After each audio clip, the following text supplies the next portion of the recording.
you can say whatever you like about Roman Reigns. Trust me, a lot of people do. But when he does turn up for a show, he feels like a super mega big star. Also, hello my friends, and welcome to Ups and Downs, the show where we review and we recap wrestling, so if you don't want to tune in, I shall tune in for you. We are getting to the end of the year, so I must have watched around about 742 wrestling shows in 2023. But will I stop? You damn right I won't. Let's take the finger of power, the fop. Give the good bits an up, the bad bits are down. But yes, Roman Reigns and his Bloodline crew did indeed come to the ring to kick off Smackdown. Solo was wearing this hoodie and just said Solo written down the side. Because I bet sometimes he's backstage like, I don't know who I am. He looks at himself in the mirror and he remembers. Roman Reigns then told us to acknowledge him when we did, when he turned around and just went, oh man, you better all shut up. When he started talking about the fact it's the holiday season, so we should celebrate. I was like, I could not be friends with you, Mr. Head of the Table. It would be an emotional roller coaster. Just make up your damn mind. Our tribal chief, though, does want to reward good behaviour. This is when he started putting somebody over. And Jimmy Uso was stood there going, oh my gosh, he's talking about me. So damn happy. He had a tear in his eye when, of course, he said, well done, Solo Sikoa. Poor Jimbo, he was devastated. I mean, Roman even told Jim that he should get involved too. And as soon as Reigns and Solo began to hug, we got, I hear voices in my head. And Randy Orton walked out there, I suppose, because he does not like people embracing. Randy also feels mega these days too, and he was like, listen to me, Roman Reigns. When I was sat at home for 18 months, I kept thinking about this moment and what I was going to say to you. And actually, now I am here, we're going to keep it very simple. Because the man who hears voices in his head is ready to come on Roman Reigns. No, wait, oh my gosh, not come on Roman Reigns. I meant come for Roman Reigns. Oh my gosh, move on. Like any good warrior, even if he has to, he'll tear through the entire bloodline to get to Roman. When he just threw that out the window, I was like, nah, screw it. Let's fight at the Royal Rumble.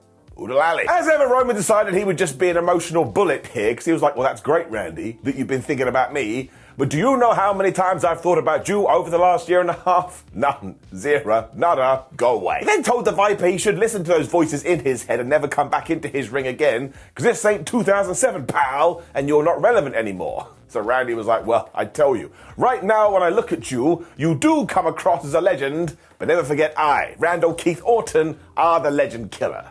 I like that. I enjoyed that gimmick. Bring it back. He also went for an RKO, but Reigns kind of slipped out of that, and then Randy was all like, you were totally scared, Roman, and I bet you crapped your pants, when he finished his sentence by going, Daddy's home, or Daddy's back.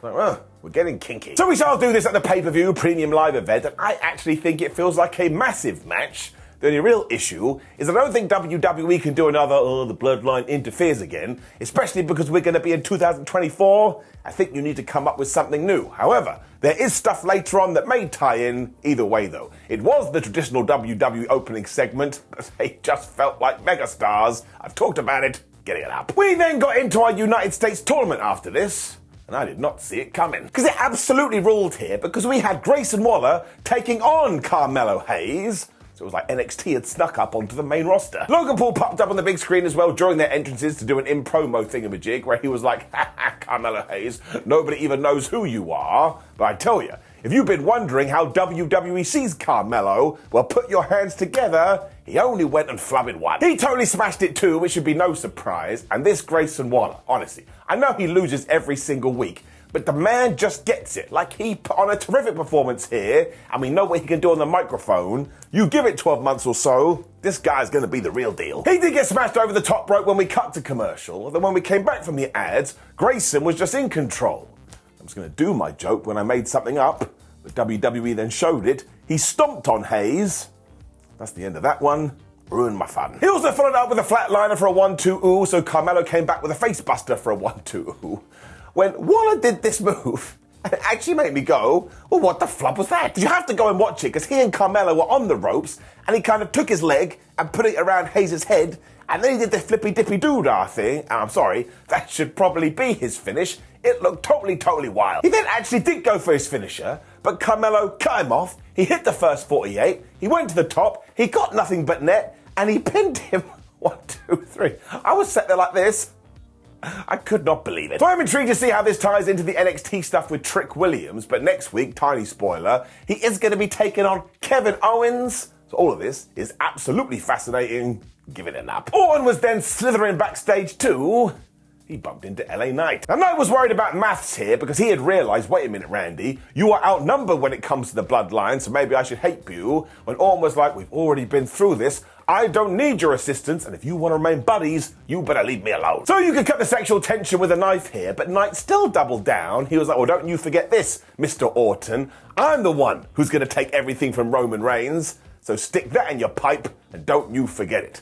So they kind of hate each other, but they are getting on. The best part is, we do keep allowing LA Knight to be around Randy Orton, and that just tells the audience, hey ho, this guy is a major star. I mean, you can even do Knight versus Orton at WrestleMania, and I wouldn't complain when out came Kevin Owens. And if you care, I inducted him into the 2023 Simon Miller Hall of Fame this week.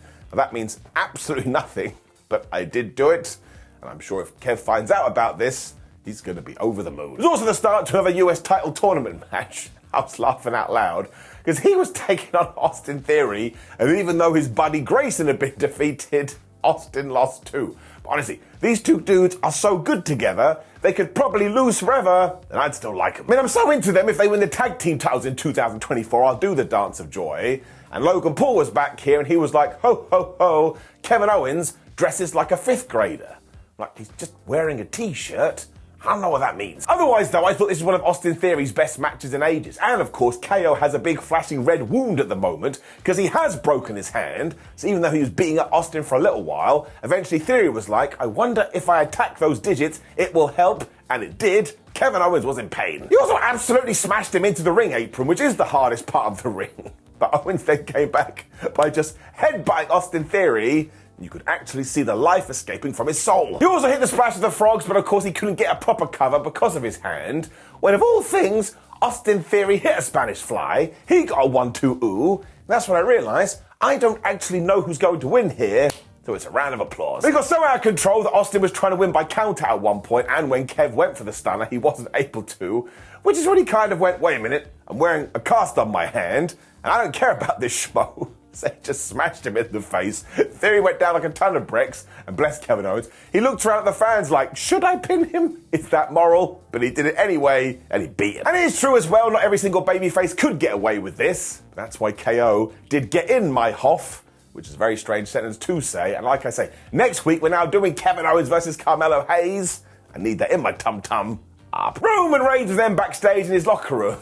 And he was so damn mad because he really hates Randy Orton. Jimmy was also throwing chimes at Solo Sikoa because, oh man, you're the brand new tribal chief, are you? When Roman was like, well, you do know it's promotion season, so if you beat Randy Orton this evening and you do it by yourself, you can have anything you want. I was like, what the hell does that mean? Maybe one of those gold Subway cards. Jimmy, in his infinite wisdom too, agreed by going yeet. And then Roman did the slow, almost cartoony head look at him. And Jim just went, yeah, no yeet. I love this Jimmy Uso character. He is the best. It also meant that we had our main event when we had this video for Karrion Kross. So call me crazy. It seems like we're about to give him a mega push again. Now, the big rumor, in case you care to know, is that the Authors of Pain may be about to join him. Now, on the one hand, this one over here, I think that would be a really good trio, whatever you want to call it. But on the other one, are you kidding me? They're going to come out, they're going to read their books, and Karrion Kross going to be there going, oh man, sand thingamajig, time.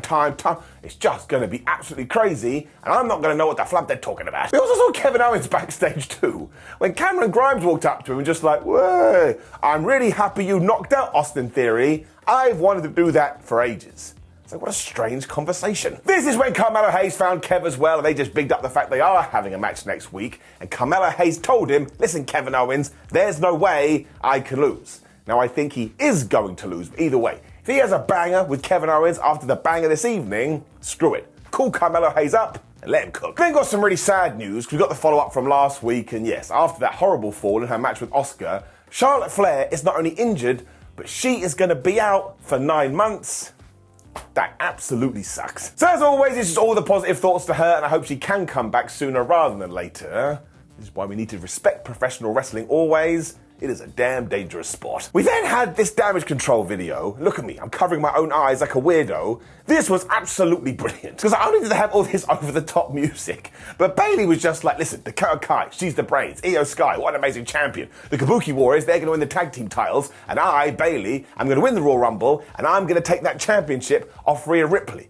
And then the camera zoomed in to every one of their faces. I ain't kidding. They all just went, ha ha ha ha ha. Like they were 1980s cartoon villains. I laughed my ass off. To the point, I given it an up. They sold this so damn well, they knew exactly what they were doing. And of course, poor Bayley, she's not long for this group. They're totally going to screw her over. Turns out she may have been onto something though, because there was Michin and Zelina Vega taking on the Kabuki Warriors. And the Kabukis won. Fair play to our good guys though, because they were not pushovers here. This wasn't a squash match. And when Asuka and Kairi Sane were making their entrance, here was Zelina Vega, here was Michin, and they absolutely whipped their ass. It was just the commercial break that ruined their flows. When we came back, the Kabuki Warriors were in control, and no one told me this time, so I make it up for myself. It's actually really easy though, because I bet Asuka went up to Michin and was like, listen, you, what is your name? Are you Michin? Are you Mia Yim? And why can't you decide on it? This totally floored Michin too, because he didn't have an answer. And because Vega was getting ready for the Street Fighter tournament, Asuka was able to murk both of them. That'll do. And the main thing you need to know here is that at one point, Kairi Sane grabbed Zelina Vega and just hurled her into the announce table. And she took such a horrible bump, I thought she was dead. She wasn't. They were still able to get back into this though, when of course Dakota Kai teleported down from the Starship Enterprise and she cast a distraction when Bayley was on the other side and she just went, oh, you're on the top rope, are you? She just pushed her off, hit with the insane elbow, 1, 2, 3. So look, it all ties in. Bayley is trying to help her team, but they clearly don't like her, and eventually they're going to push her out. But I tell you this, when we do move into 2024, already told you I think Grayson Waller and Austin Theory should be the men's tag team champions, while the Kabuki Warriors should be the women's. Nice and simple, it's looking us in the face, doing conductor hands, giving it up. We then got a super tease after this, because Jimmy Uso knows that something is up. He was talking to Solo Sikoa saying, man, I think we're being set up here and I'm a little bit worried. And also, family member of mine, you would tell me if something was going down. One Solo was like, yeah, of course, what are you talking about? I don't believe him. I don't believe him at all. Then a couple of quick promos from Santos Escobar and Bobby Lashley, because they will compete in the US title tournament next week. Santos is amazing.